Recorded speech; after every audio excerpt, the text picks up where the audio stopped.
Hello बच्चों, welcome back to my channel. कैसे हैं आप सब लोग। मैं आप लोगों को बिजनेस फाइनेंस या फिर वित्तीय प्रबंध, फाइनेंशियल मैनेजमेंट जिसे कहें, वो पढ़ा रही थी। तो बिजनेस फाइनेंस में जो इससे पहले की क्लास मैंने ली थी उसमें आप लोग को समझाया था कि पूंजीकरण क्या होता है, कैपिटलाइजेशन क्या होता है, और उसके जो इंपॉर्टेंट न्यूमेरिकल क्वेश्चंस थे वो भी आप लोग को सॉल्व करवाए थे। आज की वीडियो में पढ़ेंगे कि पूंजी की लागत यानी कि कॉस्ट ऑफ कैपिटल क्या होती है और उसे किस तरह से निकाला जाता है। हमने ये तो समझ लिया कि बिजनेस फाइनेंस में हमको फाइनेंस की ज़रूरत पड़ती है, उस फाइनेंस के सोर्सेज क्या होंगे हमको ये भी पता चल गया कि किस तरह से उस फाइनेंस को हम कलेक्ट करेंगे अपने बिजनेस के लिए। अब हमें ये देखना है कि उस फाइनेंस की कॉस्ट क्या आती है, क्योंकि कोई भी चीज़ अगर हम बाजार से ले रहे हैं या किसी भी व्यक्ति कोई भी व्यक्ति हमको कोई लोन दे रहा है या कुछ पैसे या कुछ धनराशि दे रहा है तो फ्री में तो देगा नहीं, उसके बदले में उसकी कुछ लागत हमको पे करनी पड़ेगी। तो वही लागत क्या हो जाएगी, जब एक पूंजी के बारे में, एक कैपिटल के बारे में हम बात करेंगे तो वो पूंजी की लागत हो जाएगी। सबसे पहले इसकी मीनिंग समझ लेते हैं कि इसकी मीनिंग क्या है। वीडियो शुरू करने से पहले अगर आपने चैनल को सब्सक्राइब नहीं किया तो जल्दी से पहले चैनल को सब्सक्राइब कर दीजिए, नोटिफिकेशन बेल को भी ज़रूर ऑन कर दीजिएगा और वीडियो को लाइक कर दीजिएगा। आगे आपको इसके न्यूमेरिकल भी मिलेंगे कि किस तरह से हम इसके न्यूमेरिकल को सॉल्व करते हैं, तो वीडियो एंड तक देखिएगा। तो सबसे पहले स्टार्ट करते हैं कि पूंजी की लागत क्या होती है। पहले हम ये समझ लेंगे कि जो पूंजी है उसकी लागत क्या है या कॉस्ट क्या है। तो पूंजी की लागत क्या होगी, पूंजी को प्राप्त करने में, उसका उपयोग करने में, उसका यूज़ करने में, उसके बदले में जो भी कंपनी लागत चुकाती है वो पूंजी की लागत कहलाती है। तो पूंजी कई तरह की होती है, जैसे समतांश पूंजी, इक्विटी शेयर कैपिटल कहेंगे, अधिकांश पूंजी है या अधिमान्यंश पूंजी भी इसे कहते हैं, प्रेफरेंस शेयर कैपिटल, ऋण पूंजी जिसे डिबेंचर कहते हैं, या फिर संचित आय। कई तरह की आपकी पूंजी हो जाएगी। तो यहाँ पर सारी जितने भी पूंजी दे रखी है सबको निकालने के अलग अलग फार्मूलाज होते हैं, अलग अलग सूत्र होते हैं। आगे हम पढ़ेंगे सारे फार्मूलाज को, साथ ही उनसे कैसे इनको हम क्वेश्चंस को सॉल्व करेंगे वो भी हम आगे देखेंगे। तो ये हो जाएगा हमारा पूंजी की लागत की पूंजी को उपयोग करने के बदले में जो कुछ भी हमें, जो भी कंपनी को चुकाना पड़ता है वो उसकी लागत कहलाती है। दूसरी तरह से समझें तो ये कह सकते हैं कि पूंजी की लागत वो न्यूनतम प्रत्याय दर यानी कि मिनिमम रेट ऑफ रिटर्न है जो कि एक पूंजी का विनियोजक आशा करता है। विनियोजक यानी कि इन्वेस्टर, जो इन्वेस्टर आपकी कंपनी में इन्वेस्ट कर, आपके बिजनेस में इन्वेस्ट कर रहा है, उस रिटर्न को पाने की लागत है। इसे कट ऑफ रेट यानी कि विच्छेद दर, लक्ष्य दर, टारगेट रेट, बाधित दर, हर्डल रेट या फिर न्यूनतम वांछित प्रत्याय दर, minimum required rate of return भी कहा जाता है। तो ये हो जाएगा पूंजी की लागत। इसमें डिफिनेशन की अगर हम बात करें तो इसमें जो एमजे गॉर्डन थे उन्होंने जो डिफिनेशन दी है, पूंजी की लागत का तात्पर्य उस प्रत्याय दर से है जो कि कंपनी को अपना मूल्य यथावत रखने हेतु विनियोग पर अर्जित करनी चाहिए।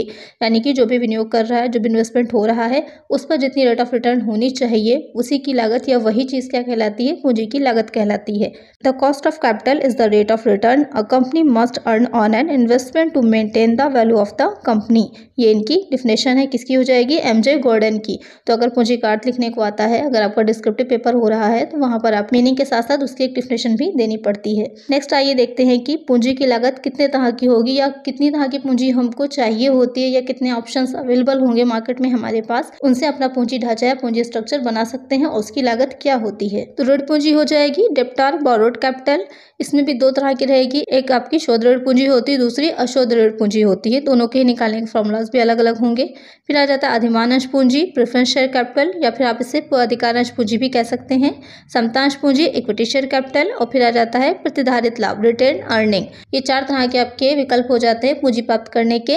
इन चारों को निकालने के मेथड्स या रूल्स भी अलग अलग हैं। तो सबसे पहले आइए पहला लेते हैं ऋण पूंजी, डेब्टर बोरोड कैपिटल, कि ऋण पूंजी की लागत किस तरह से निकाली जाती है। जैसे कि मैंने पहले ही बताया था, इसमें दो तरह की हो जाएगी ऋण पूंजी, एक अशोध ऋण की लागत होती है, दूसरी शोध ऋण की होती है। तो अशोध ऋण की लागत कॉस्ट ऑफ इरिडीमेबल डेब्ट क्या हो जाएगी, कॉस्ट ऑफ डेब्ट कैपिटल। इसमें भी दो तरह की निकलेंगी, ध्यान रखिएगा, एक बिफोर टैक्स यानी कि टैक्स का पेमेंट करने से पहले की, दूसरी हो जाएगी आफ्टर टैक्स यानी कि टैक्स का पेमेंट करने के बाद की। तो इसमें दोनों के अलग अलग फॉर्मूलाज होंगे।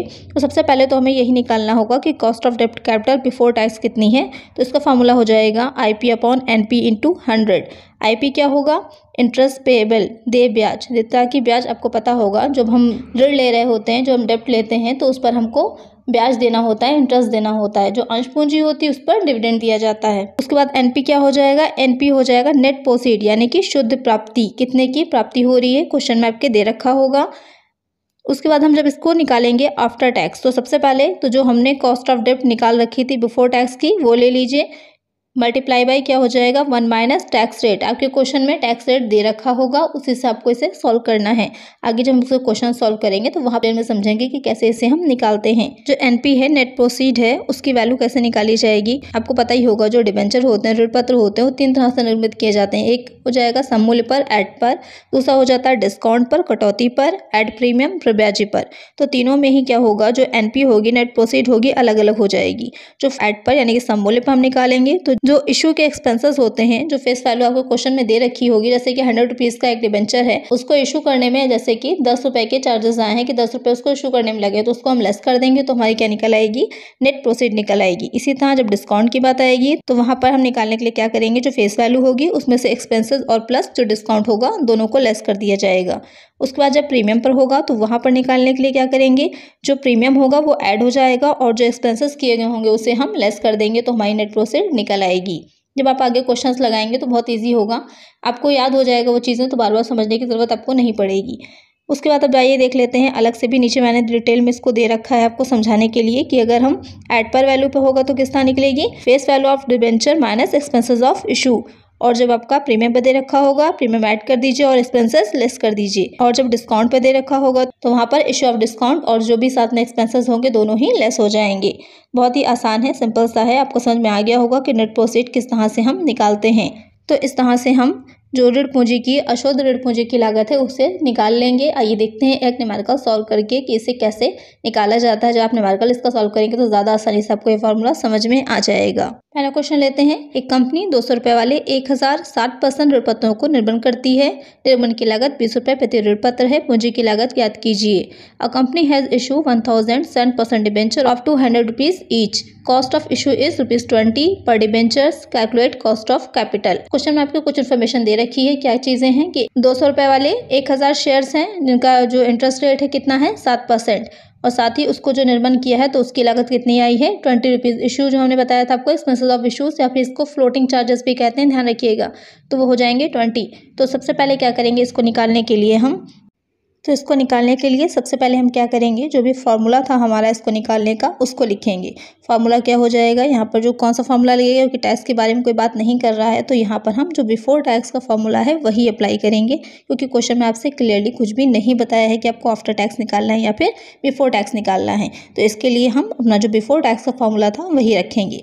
फॉर्मूला क्या हो जाएगा, IP/NP × 100। अब सबसे पहले हमें क्या निकालना है, जो IP था यानी कि इंटरेस्ट पेबल है उसकी वैल्यू निकालनी है। तो क्वेश्चन में आपके क्या दे रखा था, 7% दे रखा था। तो कितने के शेयर्स थे, 200 रुपये के। तो निकालने के लिए क्या करना है, 200 × 7/100 हो जाएगा। सॉल्व करिएगा तो कितना आ जाएगा, 14 आ जाएगा। 14 क्या हो जाएगा, एक ऋण पत्र पर चुकाया गया ब्याज। उसके बाद NP निकालने के लिए कितना हो जाएगा, NP निकालने के लिए फेस वैल्यू कितनी थी, 200 दे रखी थी। उसमें जो इशू ऑफ एक्सपेंसेस होंगे या फिर जो फ्लोटिंग चार्जेस कितने 20 लेस कर दीजिए, कितना आ जाएगा 180। आपकी नेट प्रोसीड हो जाएगी 180 की।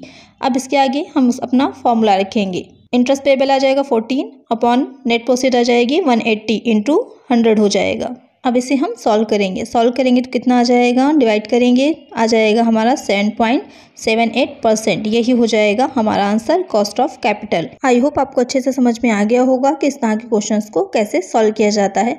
सबसे इंपॉर्टेंट फॉर्मूला है, एक बार आपको उसका फॉर्मूला लर्न होगा तो आप आसानी से इसे निकाल सकते हैं। अब निकालते हैं हम जो उसका दूसरा पॉइंट दे रखा था, शुद्ध ऋण पत्र की लागत, जो रिडीमेबल डेब्ट था उसकी वैल्यू कैसे निकाली जाती है, उसकी लागत कैसे निकाली जाती है। तो यहाँ पर जो थोड़ा सा आपका डिटेल में फॉर्मूला दे रखा है, थोड़ा सा समझ लीजिएगा इसे। इसको निकालने का फॉर्मूला हो जाएगा बिफोर टैक्स आफ्टर टैक्स, वही दो चीज़ें रहेंगी। तो बिफोर टैक्स सबसे पहले हमें निकालना होगा, तो IP क्या रहेगा, वही आपका इंटरेस्ट पेबल हो जाएगा, प्लस MV - NP/N। MV हो जाएगी मैच्योरिटी वैल्यू, उसका मैच्योरिटी वैल्यू भी होगी, माइनस NP वही नेट प्रोसीड हो जाएगा, अपॉन N क्या हो जाएगा, नंबर ऑफ ईयर्स, वर्षों की संख्या। आपके क्वेश्चन में दे रखे होंगे कि 10 वर्ष के बाद है, 15 वर्ष या 20 वर्ष के बाद वो रिडीमेबल होंगे डिबेंचर्स। उसके बाद अपॉन में क्या आ जाएगा, MV वही हो जाएगा मैच्योरिटी वैल्यू, उसके बाद plus NP net proceed upon 2 × 100। ये हो जाएगा आपका फॉर्मूला। अच्छा, जो NP है नेट प्रोसीड है वही सारा जो इससे पहले आपने पढ़ा था, जो अशुद्ध ऋण की लागत में NP हम निकालते थे ऐड पर पे और डिस्काउंट पर, प्रीमियम पर और फ्लोटिंग चार्जेस को लेस करके, सेम वही चीज़ रहेगी, वही आपको ध्यान में रखनी है। बाकी चीज़ें आपको मैंने समझा दी कि MV क्या है और N की वैल्यू क्या होगी। उसके बाद आइए अब देखते हैं एक क्वेश्चन की तरफ चलते हैं और इसको समझते हैं कि इसको हम अप्लाई कैसे करेंगे। इस फॉर्मूले को मेन याद करने से ही मतलब नहीं होता, आपको ये भी पता होना चाहिए कि उसे अप्लाई आपको कैसे करना है। तो क्वेश्चन है, एक्स लिमिटेड 10 वर्ष बाद शुद्ध 100 रुपीज़ वाले 3009% ऋण पत्र निर्मित करती है। निगमन की लागत 10 रुपये प्रति ऋण पत्र है। पूंजी की लागत ज्ञात कीजिए। X limited issued 3009% debentures of ₹100 each redeemable after 10 years. Cost of issue is ₹10 पर debenture. Calculate cost of capital. तो ये हो जाएगा आपका क्वेश्चन जिससे आपको निकालनी है, क्या निकालना है, ऋण पत्र की लागत। किस तरह के ऋण पत्र हैं ये? शोधनीय है, रिडीमेबल है। तो कितने वर्ष के बाद हैं? 10 ईयर्स के बाद हैं। जो N होगा वो 10 हो जाएगा आपका। कितने के हैं? 100 रुपये वाले हैं। कितने परसेंट पे? 9%, यानी इंटरेस्ट रेट कितना है? 9%। और जो फ्लोटिंग चार्जेस यानी कि इशू ऑफ एक्सपेंसेस हैं वो कितने हो जाएंगे? 10 रुपीज़ हो जाएंगे। तो इसे हम सॉल्व करेंगे। सबसे पहले जो इंपॉर्टेंट चीज़ें थी वो हमें पता चल गई। अब आइए हम इसका फॉर्मूला रखते हैं। हम जो फॉर्मूला था वो नोट करेंगे। फॉर्मूला क्या हो जाएगा आपका? IP plus MV minus NP upon N upon MV plus NP upon 2 into 100। ये हो जाएगा हमारा फार्मूला। सबसे पहले फार्मूला नोट कर लीजिए, फार्मूला अच्छे से लर्न कर लीजिए या फिर एक जगह पर एक साथ एक कॉपी पर सारे फार्मूलाज नोट कर लीजिएगा ताकि आप आसानी से उसे लर्न कर सकें। एक का याद करिएगा तो आपको आसानी से दूसरे फार्मूलाज भी याद हो जाएंगे। थोड़ा सा डिफरेंस है आपस में, बाकी निकालना बहुत आसान है कि आपको स्टेप बाय स्टेप समझ में आ रहा है कि हम इसे कैसे सॉल्व करते हैं। तो ये हो जाएगा हमारा फार्मूला। अब हम निकालेंगे इस फार्मूले को कैसे। सबसे पहले इसकी छोटी छोटी चीज़ें जो हैं वो अलग अलग निकाल लीजिए। सबसे पहले हम ये देखते हैं कि जो IP है वो कितना निकल के आया है। IP मैंने आपको बताया था 9% डिबेंचर्स थे। कितने का एक डिबेंचर है? 100 रुपीज़ का। तो 100 इंटू 9 अपॉन 100 हो जाएगा। इसे सॉल्व करिएगा तो 100 आपका कट जाएगा। कितना आएगा? 9, यानी कि एक डिबेंचर पे 9 रुपीज़ का इंटरेस्ट दिया जाता है। उसके बाद हम क्या निकालेंगे? MV निकालेंगे, यानी कि maturity value. Maturity value question में आपकी कितनी दे रखी थी? 100 हो जाएगी, यानी कि ये सम मूल्य पर एड पर ही मैच्योर भी हो रहे हैं।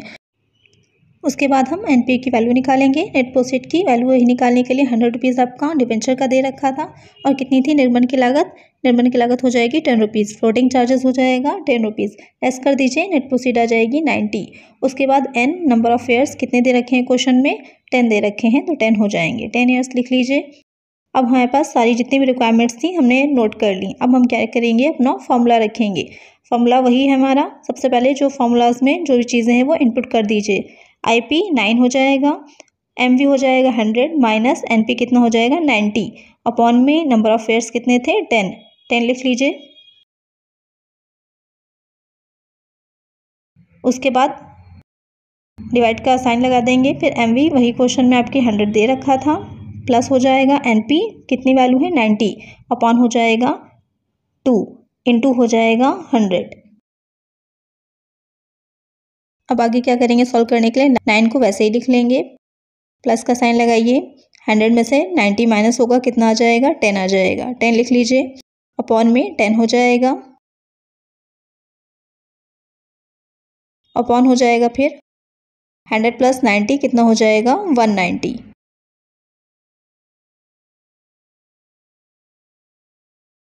अपॉन में आ जाएगा 2 इंटू 100। उसके बाद अब इसे हम आगे 9 प्लस कितना हो जाएगा? 9 प्लस सेम वैसे ही लिख लीजिए। 10 में से 10 डिवाइड करेंगे, कितना आ जाएगा? 1 आ जाएगा। अपॉन 190 अपॉन 2 करेंगे, सॉल्व करेंगे, कितना आ जाएगा? 95 इंटू 100। अब आगे सॉल्व करेंगे। 9 प्लस 1 कितना हो जाएगा? 10 अपॉन 95 इंटू 100 आ जाएगा। अब इसे हम मल्टीप्लाई कर लेंगे। 10 इंटू 100 होगा 1000 अपॉन 95 आ जाएगा। इसे आप जब डिवाइड करेंगे आगे तो कितना आ जाएगा निकल करके? 10.53%। यही हो जाएगा हमारा आंसर। आई होप आपके अच्छे से समझ में आ गया होगा कि इस तरह के क्वेश्चंस को कैसे सॉल्व करते हैं, किस तरह से इसे हम लगाते हैं। आगे आपके स्क्रीन पर कुछ क्वेश्चंस आपको दिख रहे होंगे, इनको लगाने की कोशिश करिएगा कि कैसे इसे सॉल्व करना है। बहुत ही आसान है, बस वही फार्मूला अप्लाई होगा, उसी तरीके से ये लगाए जाएंगे। मुझे कमेंट सेक्शन में बताइएगा कि आपका आंसर आया या नहीं आया। नेक्स्ट वीडियो में आप लोग को बताऊंगी जो प्रेफरेंस शेयर कैपिटल होती है उसकी कॉस्ट किस तरह से निकाली जाती है। आई होप आपको वीडियो अच्छी लगी होगी। अगर वीडियो अच्छी लगी हो तो जल्दी से वीडियो को लाइक कर दीजिए, और अगर चैनल को सब्सक्राइब नहीं किया है अभी तक तो जल्दी से चैनल को सब्सक्राइब कर दीजिए। नोटिफिकेशन बेल को भी जरूर ऑन कर दीजिएगा और ज्यादा से ज्यादा वीडियो को फ्रेंड्स के साथ शेयर कर दीजिएगा। मिलते हैं नेक्स्ट वीडियो में। Thank you.